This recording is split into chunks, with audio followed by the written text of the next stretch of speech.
The United Kingdom is looking for a new ambassador in Washington, D.C. after frank comments about President Trump were passed on to the media. In the age of press leaks and WikiLeaks, just how difficult has it become to be a diplomat? Welcome to Roundtable.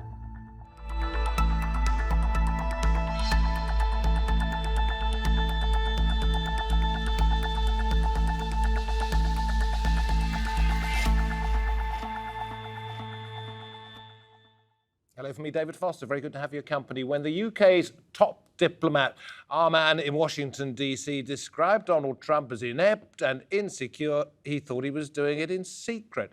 So when those comments were leaked to the media and his future boss refused to back him, he felt he had to go. Britain's departing ambassador, Kim Darroch, paid a high price for doing his job, delivering a frank assessment to his bosses in London. Darroch was forced to resign after incurring the wrath of US President Donald Trump. In confidential cables, Darroch described the Trump administration as inept and uniquely dysfunctional. But the memos were leaked to a British newspaper, leading to a political row which led to Trump labelling the UK ambassador as stupid and wacky. The current situation is making it impossible for me to carry out my role as I would like, he said in his resignation letter. Diplomatic leaks have created chaos before. In 2010, more than 250,000 cables from more than 250 US embassies around the world were published by WikiLeaks, and the US faced a political backlash. Is diplomacy in danger in the era of leaks? Okay, let's introduce our panel today. Paul Ingram's with me, Executive Director of the British American Security Information Council. We have Charles Crawford, former British ambassador to Bosnia, to Serbia and to Poland. Christopher Hill is with us, Professor of International Relations at Johns Hopkins University and author of The Future of British Foreign Policy. And on the line from the United States, Robert Stephen Ford, former US ambassador to Algeria and to Syria, now a professor at Yale University. Great to have you all with us. Charles, let me come to you first of all, because 10 years or so ago, you were the victim of exactly the same kind of leak that's trapped Kim Darroch. Well, all leaks are similar, but they're not all similar in the same way, if I can put it in that mysterious way. You sound like a diplomat. I know, well, old habits die hard. No, I was in Warsaw as ambassador, and an email I sent to Kim Darroch when he was at number 10, which was a spoof speech for Tony Blair to give. It was a made-up speech for Tony Blair to give, basically attacking EU leaders, because we were having a big, complex negotiation at the time. This thing was leaked in London, and it was all over the world's newspapers, and of course in Poland it was especially sensitive, because I said in the email speech, we have created more jobs for Poles in the UK than the Polish government has created for Poles in Poland. Now, this caused something of a sensation. You were being flippant, simply. I was being extremely flippant, but most Poles agreed with it. This was the embarrassing thing for the government. So anyway, this caused a lot of fuss, but it wasn't quite like this, where this one looks as if it's been calculated to sort of damage Sir Kim in his current job and to generally create difficulties within the relationship between the two countries. I will ask you a little bit later how you, as a good diplomat, managed to get out of a rather awkward situation. But let me ask you, I mean, it has become more difficult, hasn't it, these days, with the ability of people to get into what is supposedly private communications and spread them anywhere? Muck spreading. I think diplomacy, speaking as an outsider, has always been a pretty difficult business for different reasons. At the moment, obviously, you've got social media and constant 24/7 news cycle and so on, which means diplomats are both under the microscope and to some extent cut out of the loop. So that's the challenge of our time, especially when you've got hiccups like the present one, because the President of the United States makes a virtue of being undiplomatic and of hollowing out the State Department and so on. But, you know, there have been plenty of other big problems over the history of diplomacy, and the changing technology has actually created advantages for diplomacy. Robert Ford, is it more difficult these days? Do you have to be more careful, more diplomatic, if you like? Well, part of it is, absolutely. You know, one thing diplomats do is go out in the country where they're working and explain the policies, explain the culture, explain what's happening in their own countries. They do that to local audiences. Well, you don't need secure communications with your capital for that. And so that isn't really affected.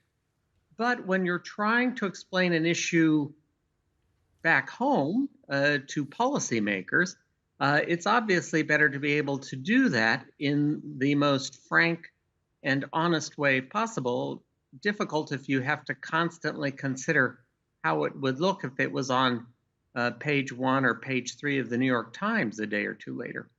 And that is what's happening. It seems to be easier for people to get into secure communications these days than it was even sort of five or 6 years ago. Therefore, how do you have to change the nature of diplomacy? Do you have to change the nature of diplomacy to live with this? Well, speaking for myself, during my last several years working at the Department of State, I and the teams that worked with me were much more careful, for example, about naming the people with whom we were speaking. We didn't want police states like the Syrian government to be able to say, oh, the American embassy talked to Mr. X and then go and arrest him. And that was a real concern. With respect to how honest we were in our assessments, I don't think it changed the honesty of the assessments so much, but we were much more careful about how we couched them. We were always more careful to give more context.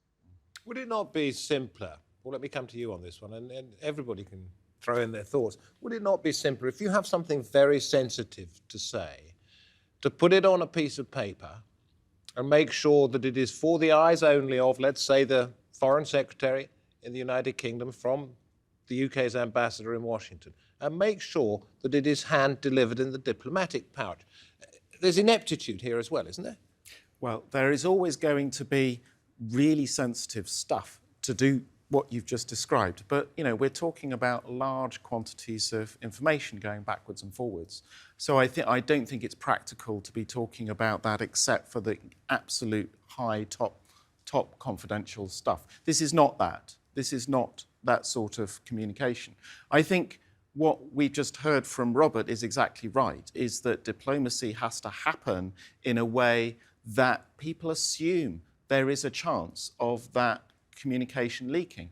What does that then do to diplomacy? I think potentially it does shift things along. It does change it. Diplomacy has been changing for hundreds of years. We will continue to have a diplomacy evolve and adapt to current circumstances.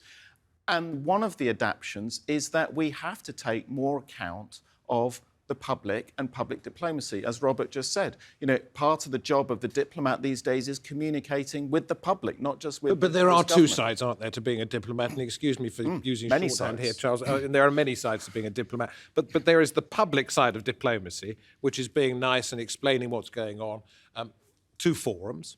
And there's the secretive side, where you are effectively a reporter and or a spy. Well, no, the key thing is you're an advisor. I mean, why you are actually in post as an ambassador with an embassy is to do a lot of things. But in the end, the reason you're there, which goes back 2,000 or 3,000 years, is to communicate messages between leaders. And I think in your questions, you were, if I can say so, raising two issues. One is people hacking into the process from outside and it leaking, if you like, technically. Yeah. The other thing is it leaking from inside. So even if you send a letter to the Foreign Secretary with the most, you know, as many alpha, omega code words on it as you like, he's going to give it to someone. He's not going to keep it in his pocket forever.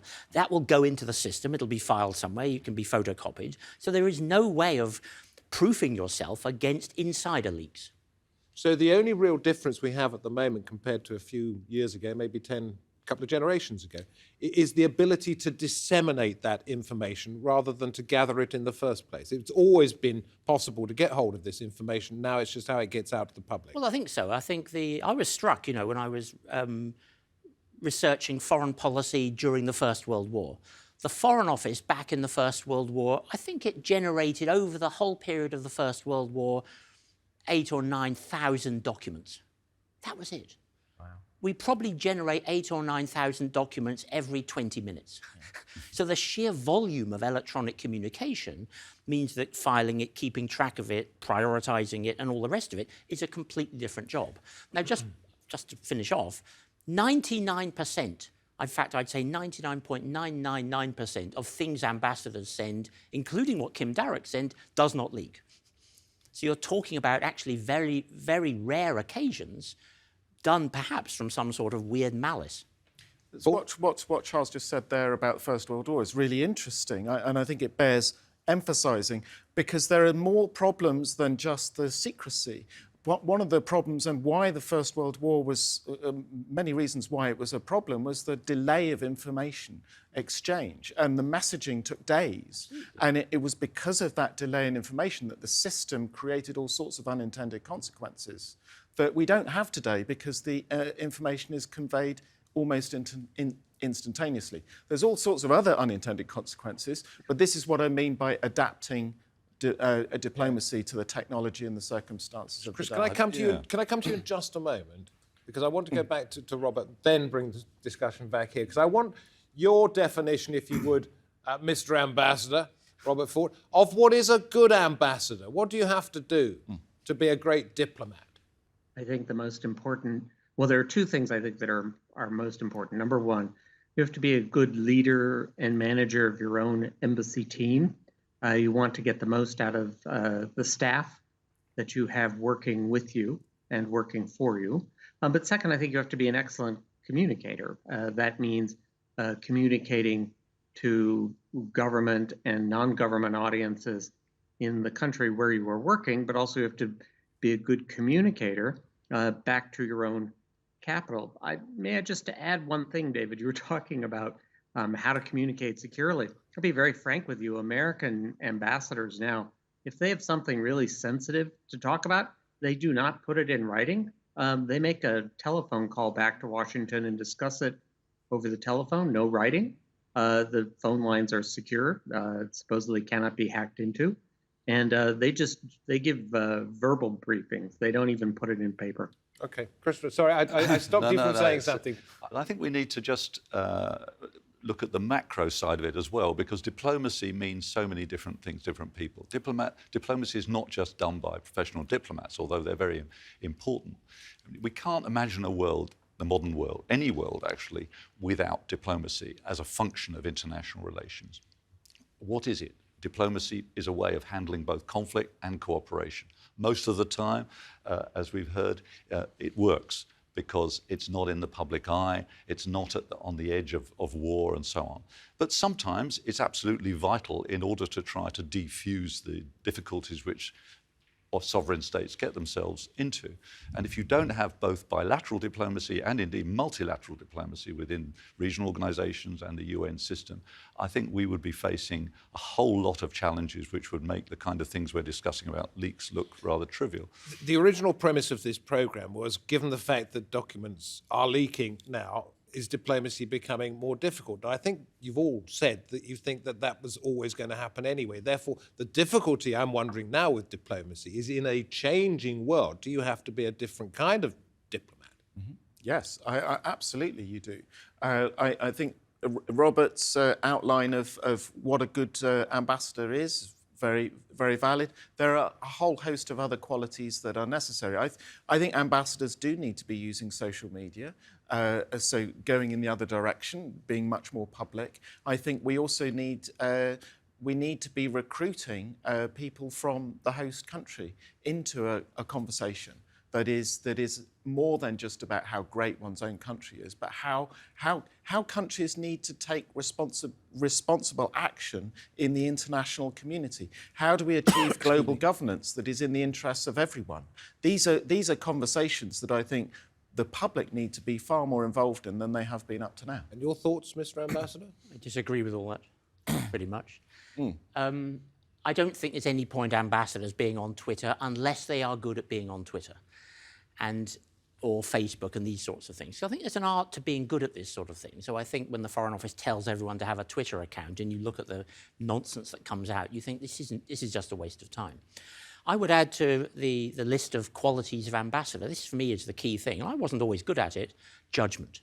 What you really, really want an ambassador to have, I think, a top diplomat to have, a top official to have, is this ability to weigh things up and say, listen, Prime Minister, listen, Mr. President, if I were you, this is the smart thing to do now, because this is what's going to happen tomorrow, that's what's going to happen next year. But that presumably has always been the case. Absolutely. So I don't think those qualities have changed. So you don't think in any way, in the current world in which we live, things are more difficult for I think they may be more difficult, diplomats? but I think the qualities you need to flourish and to be really effective at that level don't tend not to change, I think, really. You know, some people just have a natural ability to chart a way forward and to get a sense of priority. And I think this is, in the world in which you're getting, you know, literally hundreds of thousands of emails and hundreds of thousands of hours of TV coverage like this, what you want is, where is this thing at?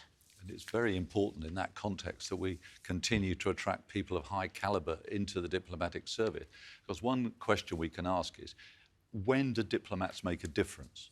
And I can think of a couple of occasions in New York, for example, in the UN context, where a British ambassador has made a significant difference in coalition building, in getting a resolution through to condemn Argentina's invasion of the Falklands, for example, in 1982, or in 2011, over the Libya business. It's about making sure that you've got the expertise, the contacts, and also the intellectual ability to be able to handle a lot of very difficult issues at the same time. British diplomats, I mustn't be too nationalistic about this, but British diplomats, I think in general, have had a very strong reputation within the EU for competence. Not just diplomats, actually, but civil servants in general. You know, that is one thing that plenty of people in the EU say will be lost to them when Britain leaves. Can I just come to you again, Robert Ford, and ask you this one? And there's an old saw, an old saying that's been around forever and ever and ever. I don't know who first coined it, but it is, a diplomat is someone who can tell you to go to hell and make you look forward to the trip. Effectively, that says to me you have to be two-faced. I wouldn't say that. I think that's unfair, David. What I would say is that a good diplomat and a good ambassador, and I totally agree with the need for judgment. That's absolutely right. But a good ambassador, a good diplomat, is also able to explain to his foreign interlocutor why a particular course of action is not only good for the diplomat's country, but also good for the interlocutor, the foreign interlocutor's country, or for the foreign interlocutor's particular situation, whether it be economic situation, political situation, whatever that may be. People do not do things because it's not in their interest. They always will have some kind of an interest which propels them to take a particular action. A really good diplomat is someone who is able to see an intersection between his country's interests and the interests of the interlocutor with whom he is dealing. Did I detect a snort of derision at my suggestion that good ambassadors and diplomats have to be two-faced? Well, the example you gave didn't show that they were two-faced. I mean, Well, the example... to tell somebody to go to hell and then say, actually... That's good marketing. That's not being two-faced. It's being, being one-faced. Yeah. I mean, there's one other point in all this. I think the last point is really good about how you see how your interests intersect with the foreign interlocutor. But as well as all that, as well as being tough on the foreign interlocutor, sometimes you have to be pretty tough. The person to whom you're speaking. Yeah.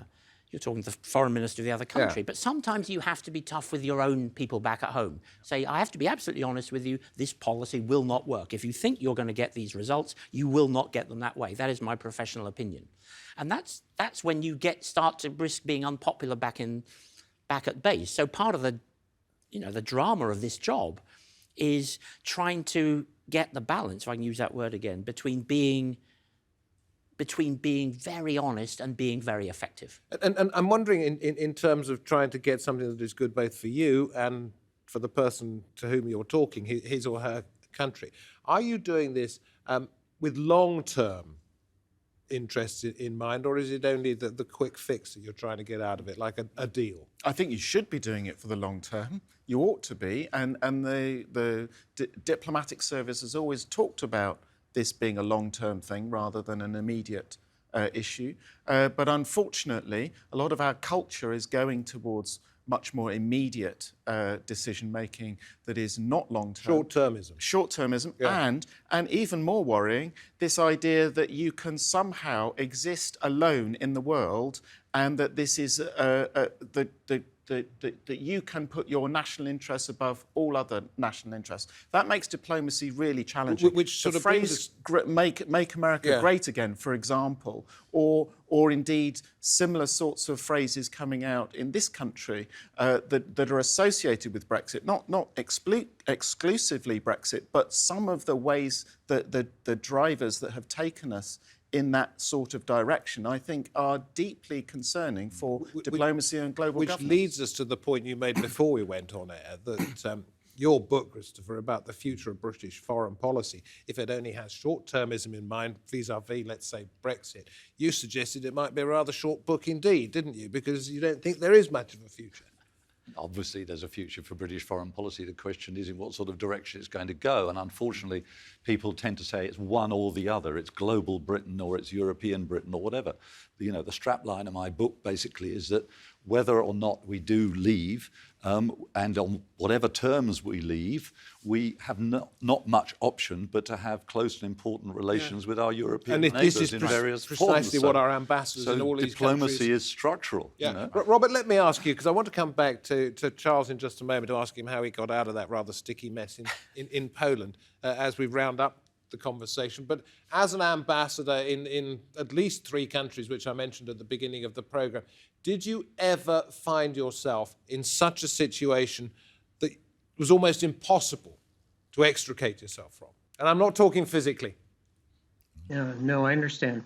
The reason I resigned from the State Department in 2014 was that our policy on Syria was completely failing in its objective of pushing a negotiation to set up a transitional government. And behind closed doors, I was arguing strenuously with the Obama administration's top policymakers that it was failing and would not work. But publicly, I had to go, once the meetings were done, and you leave the closed room, to the public, to the television, to the Congress, to the media, I had to sell the policy, and I could no longer do that.